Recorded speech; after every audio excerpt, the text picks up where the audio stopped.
With a population of less than 3,000,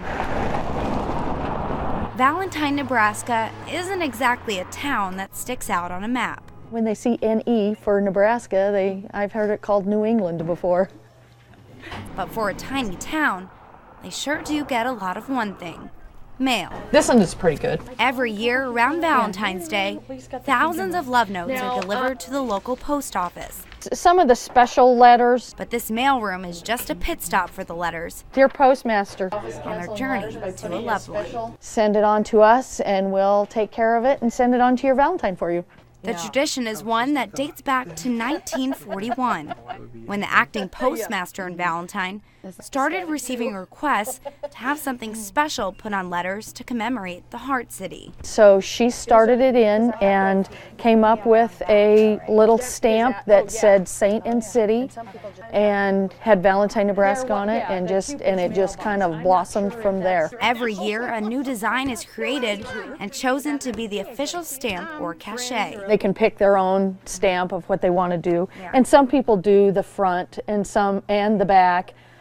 And so it just all depends, personal preference. I think it's great. Every year, of course, the official Valentine is different, so they just anticipate what it might look like. The tradition has become so well known Stamp there started in 1963 and we still use it.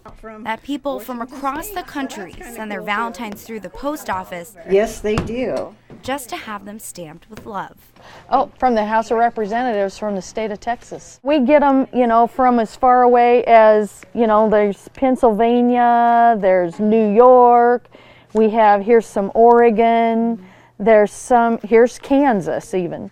With the thousands of letters the post office receives each year, one of the most interesting parts isn't just about where they're coming from, but about where they're headed. It's kind of fun when we're sorting to say, oh, this one came from wherever, Tokyo, or they want it to go to Tokyo or whatever, it's kind of neat to see that. We also got one from a gentleman who had written a letter saying that this was his 49th year of sending Valentine's Day cards to us. Even as technology takes over and younger generations turn to email and text to proclaim their love, Cupid's helpers say Valentine will continue to be the epicenter for modern-day love letters. I think they will grow to realize how important these kinds of things are.